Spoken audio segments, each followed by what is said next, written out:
¿Cómo están, amigos? Continuamos actualizando la información y también acompañándonos en este contexto, ¿no? Distinto, en este contexto extraordinario que estamos viviendo todos a nivel internacional. Y lo que te traigo el día de hoy es muy interesante, es de un autor que de hecho le acabo de agradecer por este texto a través de Twitter. Él es Gideon Lichtfield, quien, bueno, él escribe para este sitio de internet que vamos a revisar ahora. Mira, te lo voy a mostrar de inmediato, que es el MIT. Technology Review. Él escribe para este sitio, pero también escribe para The Economist. Es una persona que tiene bastante conocimiento en diferentes áreas y me ha parecido muy interesante lo que nos quiere decir hoy a través de este texto. Como es de costumbre, te voy a dejar el texto original aquí abajito en el primer comentario fijado, por si tú lo quieres leer también por tu cuenta, pero ahora lo vamos a leer juntos y sacar algunas conclusiones. La tesis principal que va a defender en este texto es que nuestra vida normal no va a volver. ¿Vale? No va a volver incluso después de que todo esto termine. Así que, bueno, vamos a inmiscuirnos un poco en este texto, a ver qué es lo que propone y conversar tú y yo. Aceptémoslo, el estilo de vida que conocíamos no va a volver nunca. La mejor estrategia para frenar la pandemia de CB requiere que nos confinemos durante 2 de cada 3 meses, según un modelo del Imperial College de Londres. Y el mes que podamos salir, las normas sociales deberán cambiar drásticamente, algo que afectará principalmente a los más vulnerables. Wow, esta parte potente, y te voy a adelantar que el resto del texto lo es también. Para detener la pandemia del CB, el COVID-19, debemos cambiar drásticamente nuestra forma de hacer casi todo lo que hacemos. Como trabajamos, hacemos deporte, salimos, compramos, controlamos nuestra salud, educamos a nuestros hijos y cuidamos a los miembros de la familia. Todos queremos volver a la normalidad cuanto antes, pero parece que la mayoría de nosotros todavía no somos conscientes de que nada volverá a la normalidad después de unas semanas, ni siquiera de unos meses. Algunas cosas nunca volverán a ser como antes. Aunque por fin se ha alcanzado un consenso generalizado sobre que cada país debe aplanar la curva, todas las naciones deben imponer el alejamiento social para frenar la propagación del virus y que el número de personas enfermas no provoque un colapso de los sistemas sanitarios, como parece que ya está pasando en Italia. Bueno, como de hecho está pasando, no es que parezca, o sea, es un hecho. Eso significa que la pandemia debe avanzar a un ritmo más lento hasta que suficientes personas se hayan contagiado para lograr la inmunidad del grupo, suponiendo que que la inmunidad dure años, algo que aún no sabemos. Perdón. Mira, aquí esto es bien importante porque lo que está haciendo hincapié aquí, mira, voy a marcar dónde quedamos. Lo que está haciendo hincapié es en la inmunidad del grupo, que eso es algo que estamos acostumbrados a tener por las vacunas. O sea, hay muchas enfermedades que hoy en día no nos dan, no porque nuestros sistemas inmunes sean especialmente eficientes o porque hayamos evolucionado para resistir las enfermedades, sino porque existe la inmunidad del grupo, la inmunidad de rebaño, ¿cierto? O sea, cuando una enfermedad ataca a una persona en específico, tiene que pasar la barrera de un montón de gente que está alrededor que no deja pasar esa enfermedad. Por lo tanto, la enfermedad no puede avanzar y no puede llegar a una persona que sí se podría complicar. En este caso que estamos viviendo hoy en día, nadie tiene la inmunidad contra el COVID-19 porque es algo nuevo, es un virus recién mutado. Por lo tanto, no existe la inmunidad del grupo y las personas más vulnerables, estamos viéndolo, han perdido la vida. Ahí está la importancia de vacunarse, lo estamos viendo en vivo, es impresionante. Seguimos leyendo. Suponiendo que la inmunidad dure años, algo que aún no sabemos, o hasta que se descubra una vacuna, algo que no pasará como pronto hasta 2021, si es que llega. ¿Cuánto tiempo se necesita para lograrlo y cuán severas deben ser las restricciones sociales? Mientras anunciaba algunas medidas hace unos días, el presidente de Estados Unidos, Donald Trump, afirmó que con algunas semanas de acción concreta podremos solucionarlo rápidamente. Eso no es cierto. Esa cita textual de Donald Trump, que es verdad que trae aquí el señor Gideon, Donald Trump no tiene razón, ¿no? En China, después de 6 semanas de encierro, el contagio ha empezado a disminuir, ya que el número de nuevos casos ha caído en picado. Pero el problema no se acaba aquí. Mientras haya una sola persona en el mundo con el virus, los brotes pueden y seguirán ocurriendo sin controles estrictos para contenerlos. En un reciente informe, los investigadores del Imperial College de Londres propusieron una forma de actuación: imponer medidas de alejamiento social más extremas cada vez que los ingresos en las unidades de cuidados intensivos empiezan a aumentar y a suavizarlas al reducirse la cantidad de las personas ingresadas. Así lo presentan en un gráfico. Mira, y esta propuesta yo no la había visto anteriormente. Esto, como dice el autor, lo prepararon en el Imperial College y me parece muy interesante. Lo que postulan es que el confinamiento, el quédate en casa, no es como ya quedémonos en casa ahora para mañana poder salir, sino que sería intermitente. O sea, nos quedamos en casa 2 meses, salimos 1, nos quedamos en casa otros 2 y así. Bueno, dependiendo de cómo evoluciona la curva de personas contagiadas que se agravan. De eso depende. Y eso tiene un componente psicológico bien potente, porque yo no sé si todo el mundo está preparado para que le digan, mira, ahora sí, ahora no, ahora sí, ahora no. O sea, igual es un desafío mayor. No es... O sea, te quita certeza. Eso es lo que pasa, que en base a la evidencia funciona, pero te quita certeza, porque no sabes cuándo volver, cuándo vas a retomar tu vida, cuándo no, cuándo vas a tener que comprar más cosas, cuándo vas a tener que comprar menos. No te permite programarte y eso igual te genera un deterioro grande en la psicología de la población y es algo con lo que vamos a tener que empezar a lidiar desde ya. Yo sé que hay muchos a estas alturas, al día de hoy, que están teniendo ya problemas de que se sientan encerrados, que se sienten que no pueden salir, que se empiezan a desesperar, pero eso lo vamos a tener que manejar porque tenemos para rato con esto, ¿vale? No es por dar ánimo, pero tenemos para rato con esto, estamos recién comenzando, ¿vale? Aquí en Chile, por ejemplo, la segunda semana de abril va a ser la más complicada y todavía nos queda un rato para eso. Por lo tanto, vamos a tener que seguir resistiendo esta pandemia. Mira, vamos a revisar este gráfico. Los periodos regulares de confinamiento social mantienen la pandemia bajo control, ¿cierto? Y aquí tenemos la cantidad de gente que está en la UCI que va aumentando. A ver, y lo otro no sé qué es lo que es. Sale aquí abajo, me imagino. La línea naranja, aquí está. La línea naranja representa a los ingresados en la UCI, ¿vale?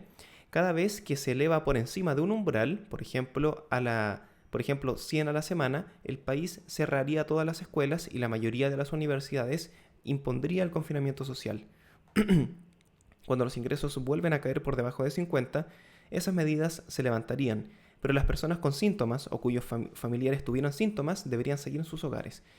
O sea, cuando la línea naranja sube, hay que mantener la cuarentena, ¿cierto? Obviamente es algo que cuesta predecir y te genera esta incertidumbre que te comento. Pero mira, sigamos leyendo porque esto se pone más interesante.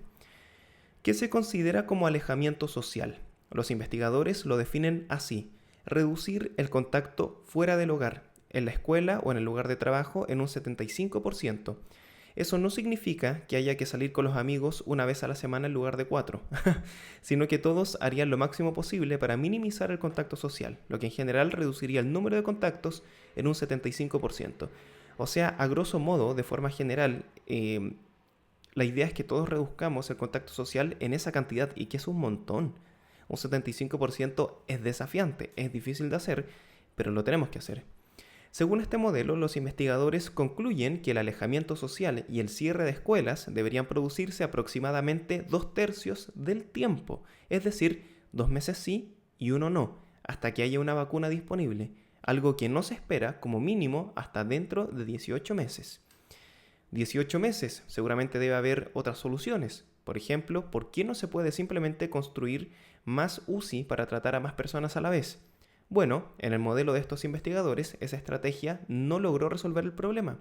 Sin el alejamiento social de toda la población, el modelo predice que incluso la mejor estrategia de mitigación, que significa el aislamiento o cuarentena de los enfermos, de los ancianos y de los que han estado expuestos, además del cierre de escuelas, aún provocaría un aumento de las personas gravemente enfermas 8 veces mayor de lo que podría soportar el sistema de Estados Unidos o el Reino Unido. Y convengamos que en Latinoamérica no tenemos el sistema de salud de Estados Unidos o del Reino Unido. Y voy a poner énfasis en el Reino Unido porque el de Estados Unidos no es bueno. Y mira, aquí tenemos otro gráfico. Esa es la curva azul más baja en el gráfico a continuación. La línea roja es el número actual de camas en la UCI.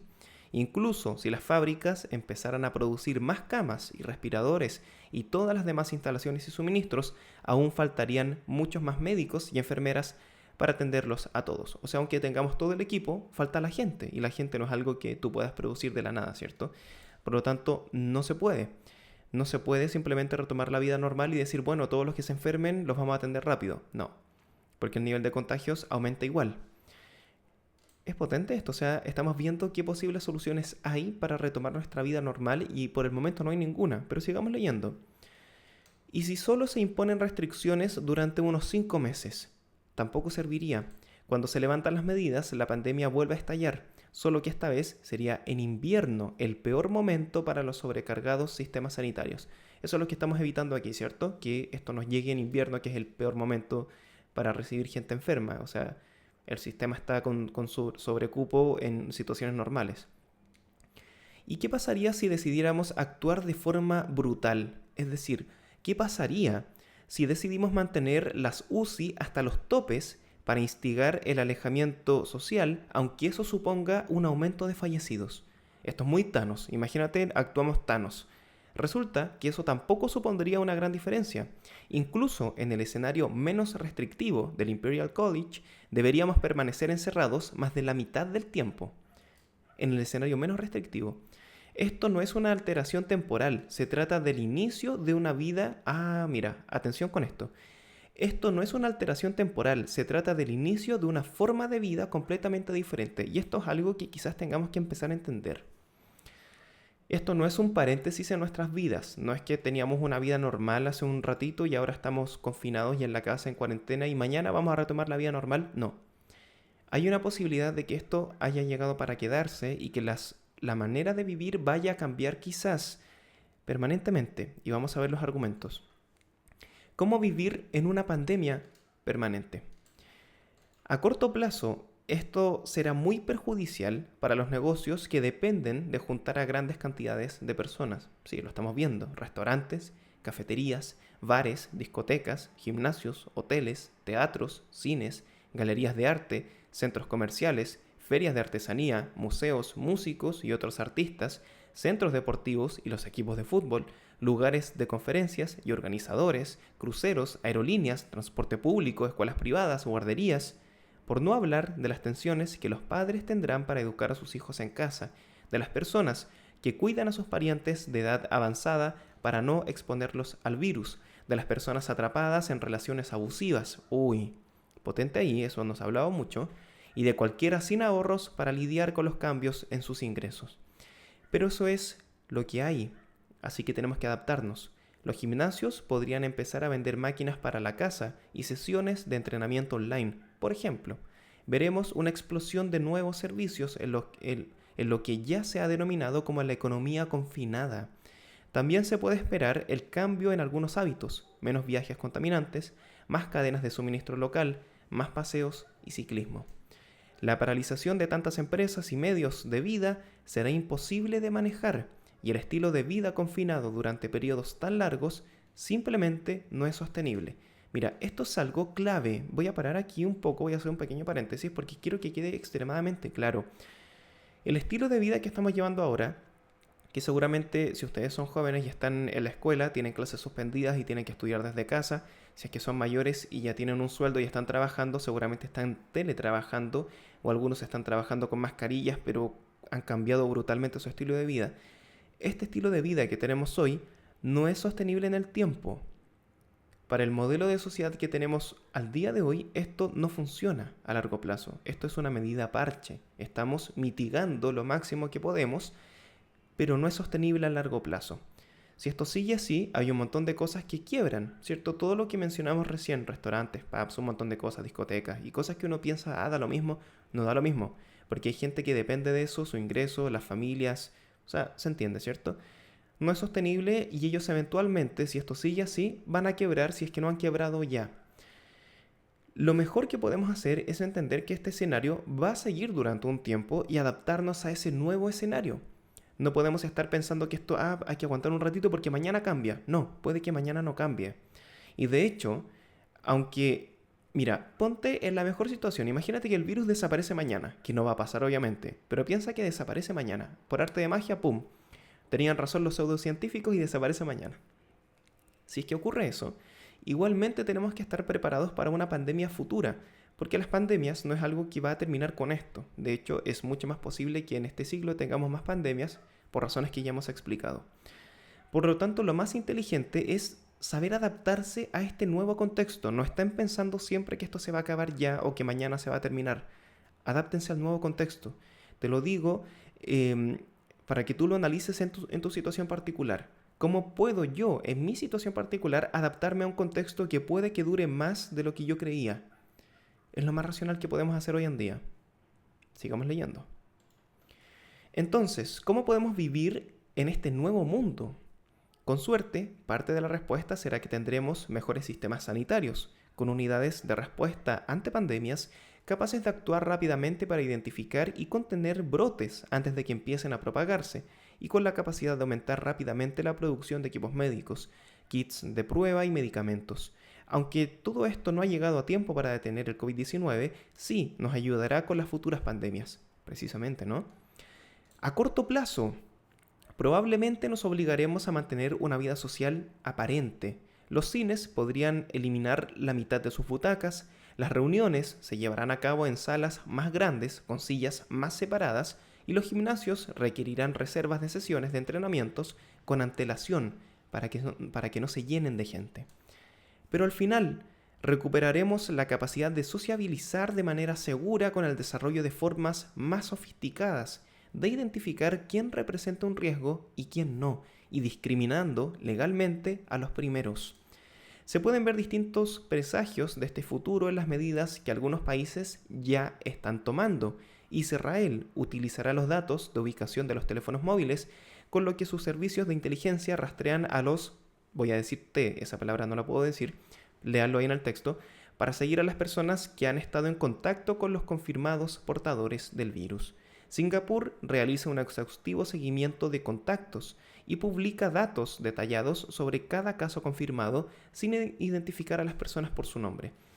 Aquí yo agregaría a la lista que nos trae nuestro amigo Gideon a China. China está tomando medidas súper estrictas con reconocimiento facial. Vimos que las cámaras de China que están por la calle te reconocen los lunares. O sea, no es algo... Estas no son las cámaras antiguas que uno veía así como cuando ve el reportaje de delincuencia en la calle en la televisión y aparece una cámara que parece que lo grabaron con una calculadora porque se ve terrible y aparece pixeleado y nadie entiende quién es quién y la policía no sabe identificar a la gente porque son unas cámaras terribles que no tienen ninguna calidad. No, en China es impresionante, o sea, tienen cámaras 4K en la calle, se ve cada detalle de las personas y además tienen reconocimiento facial. En el caso de China es extremo porque la privacidad es cero, es nula, y de hecho ahí publica los datos, les da lo mismo. Si destapan algún amorío secreto entre medio, no les importa. O sea, ellos le hacen caso al Big Data y a la inteligencia artificial y las normas éticas y morales les da lo mismo. Ese es el caso más extremo. Pero aquí Gideon nos está mostrando casos de países que no son tan extremos como el régimen comunista china, que es como terrible, que son países con los que uno sí podría sentarse a conversar, pero que sí están tomando medidas que también son impresionantes. Y es bastante posible que esto se haga en gran parte del mundo. Sigamos viendo, porque hay muchas medidas que uno dice, wow, tiene sentido. Mira, fíjate. No sabemos exactamente cómo será este nuevo futuro, por supuesto, pero es posible imaginar un mundo en el que, para tomar un vuelo, a lo mejor haya que registrarse en un servicio que rastree los movimientos de los pasajeros a través del teléfono. La aerolínea no podría ver dónde habían ido, pero recibiría una alerta si algún pasajero ha estado cerca de personas infectadas, confirmadas o de puntos calientes de la enfermedad. Habría requisitos similares en la entrada a grandes sitios, como edificios gubernamentales o centros de transporte público. Habría escáneres de temperatura en todas partes, y su lugar de trabajo podría exigirle usar un monitor que controle su temperatura u otros signos vitales. Actualmente, las discotecas hacen controles de edad y puede que en el futuro también exijan un justificante de inmunidad, una tarjeta de identidad o algún tipo de verificación digital a través de teléfono que demuestre que la persona ya se ha recuperado y vacunado contra la última cepa del virus. Imagínate que en algunos países los niños que ingresan al jardín de infantes, ¿no? El playgroup, como le llaman ahora, tienen que tener su papel de vacunas al día. Eso ya está pasando, no es parte del futuro distópico y terrible, no, está pasando hoy día. Tienen que confirmar sus padres que ese niño está vacunado. Eso obviamente es para evitar estos outbreaks, para evitar los brotes. Esto podría ir mucho más allá. Puede ir, como nos dicen en el texto, en discotecas, quizás en tu lugar de trabajo. Yo no lo veo tan lejano. O sea, yo creo que mucha gente estaría dispuesta a hacer todo esto para evitar un nuevo brote como el que estamos viendo ahora, para evitar la situación que estamos viviendo hoy día con tantas personas fallecidas. ¿Ustedes estarían dispuestos a eso? Yo creo que mucha gente sí. Seguimos leyendo, a ver qué nos dicen. Nos adaptaremos y aceptaremos esas medidas, de la misma forma que nos hemos acostumbrado a los cada vez más estrictos controles de seguridad de los aeropuertos a raíz de los ataques T. La vigilancia intrusiva se considerará un pequeño precio a pagar por la libertad básica de estar con otras personas. Como de costumbre, además, el coste real será asumido por los más pobres y los más débiles, las personas con menos acceso a la sanidad y las que vivan en áreas más propensas a enfermedades también serán excluidas con mayor frecuencia de lugares y oportunidades abiertas para todos los demás. Los trabajadores autónomos, desde conductores hasta fontaneros e instructores de yoga, verán que sus trabajos se precarizan aún más. Dímelo a mí, Gideon, dímelo a mí. Los que somos trabajadores independientes, fuera de broma, lo tenemos bastante complicado, muchachos. ¿Hay algún independiente escuchando? Me van a entender. Algo potente de ser independiente es que el sueldo también es independiente. Entonces uno no sabe cuánto va a ganar. A veces gana mucho más, a veces gana mucho menos. Y en estas situaciones de incertidumbre, vaya que cuesta y hay que tener cierto ahorro por ahí. Independientes, pongan atención. Tienen que cambiar su estilo de vida ahora, porque esto no va a cambiar pronto. Seguimos leyendo. Los trabajadores autónomos Perdón, eso yo lo leí. Estaba más abajo. Aquí. Los inmigrantes, los refugiados, los indocumentados y los expresidiarios se enfrentarán a otro obstáculo para hacerse un hueco en la sociedad. Además, a menos que se impongan reglas estrictas sobre cómo se calcula el riesgo de contraer una enfermedad para cualquier persona, los gobiernos y empresas podrían elegir cualquier criterio. Ganar menos de 30.000 euros al año podría considerarse un factor de riesgo. Y esto no me sorprendería, o sea, como es la clase política oportunista y traicionera, quisieran algo así, no me sorprendería para nada. Así como tener una familia de más de 6 miembros, mira, eso también tiene sentido y es terrible. Y vivir en ciertas partes de un país, por ejemplo. Eso abre la puerta al sesgo algorítmico y a la discriminación oculta, como sucedió el año pasado con un algoritmo utilizado por las aseguradoras de salud estadounidense que resultó favorecer accidentalmente a las personas blancas. El mundo ha cambiado muchas veces y ahora lo está haciendo de nuevo. Todos tendremos que adaptarnos a una nueva forma de vivir, trabajar y relacionarnos. Pero como con todo cambio, habrá algunos que perderán más que la mayoría, y probablemente serán los que ya han perdido demasiado. Lo mejor que podríamos esperar es que la gravedad de esta crisis finalmente obligue a los países, en particular a Estados Unidos, a corregir las enormes desigualdades sociales que provocan que grandes franjas de su población sean tan extremadamente vulnerables. Aquí hay algo bien interesante y es que este virus de alguna forma llegó a desnudarnos como sociedad. Habían cosas que nosotros estábamos ignorando intencionalmente, por ejemplo los empleos precarios. Mucha gente yo tengo un amigo de hecho que trabaja en Uber, ¿cierto? De hecho tengo 2 amigos que trabajan en Uber.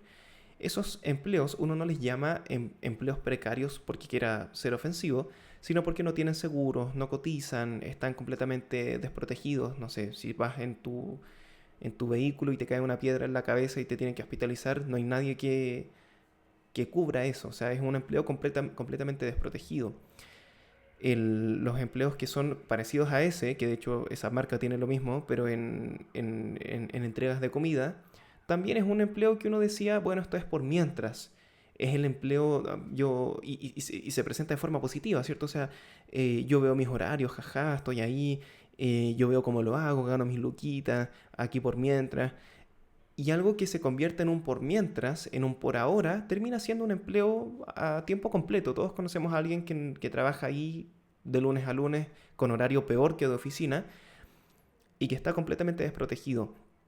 Hay muchos países que estamos en eso, que estamos con una precarización brutal de los empleos, con gente protegida de nada, y que los estábamos ignorando diciendo, ya, pero ellos tapan las cifras de desempleo, ¿cierto? Uno tenía en el país no sé, imagínate un 10% de desempleo, que eso es harto, pero imagínate tienes eso.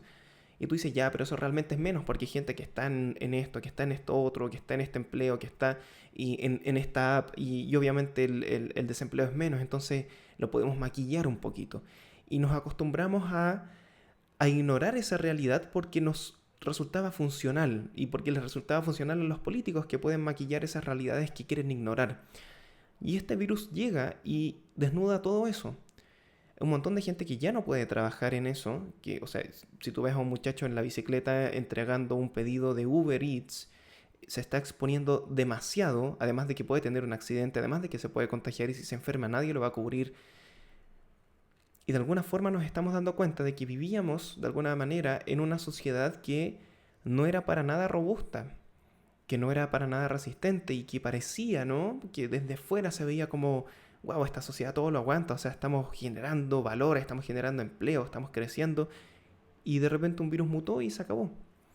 Y encerrarse a las casas y toda la gente que está más vulnerable y que está en esta situación más difícil es la primera en pagar el precio, porque tienen menos espalda financiera, porque algunos de ellos no tienen ninguna capacidad de ahorro tampoco, y por lo tanto no pueden echar mano a ese dinero que quizás tenían ahí guardado porque no lo tienen. Es interesante darnos cuenta cómo todo esto quizás era una suerte de espejismo al que nos acostumbramos y al que también quisimos ver como algo que realmente no era. ¿Crees tú realmente que tengamos que cambiar nuestra vida para siempre? Lo que yo creo en particular es que es cierto que vamos a tener que hacer grandes cambios. Primero que todo, ya una pandemia no nos puede pillar así, no nos puede pillar completamente vulnerables. Ahora estamos improvisando, pero esto lo sabíamos desde 2007. Yo te compartí uno de los papers que mostraba que esto se sabía hace mucho tiempo. Eso es lo primero, no nos puede pillar vulnerables otra vez, ya cometimos el error. Segundo, hay cosas que hay que cambiar a largo plazo. Quizás lo que veíamos en el texto es una buena pista, es una buena idea. Los lugares que tengan mucha gente, las discotecas, por ejemplo, y además donde hay gente que está teniendo cierto roce entre sí, quizás esos lugares ya no sea como ya aquí entra el que puede pagar, no. O sea, hay que tener otros protocolos. Yo quiero tener la certeza de que si voy a una discoteca no me voy a enfermar. O sea, es lo mínimo que uno le puede exigir a la discoteca. Y para eso tienen que haber otros protocolos de seguridad y de sanidad. Es interesante cómo esas cosas van a empezar a cambiar. Hay muchas cosas que van a cambiar y tenemos que adaptarnos. La vida es eso, ¿no? Una serie de cambios a los cuales hay que adaptarse. Y mientras antes lo hagamos, entonces, mucho mejor. Les mando un abrazo grande, que estén bien y nos vemos pronto. Chao.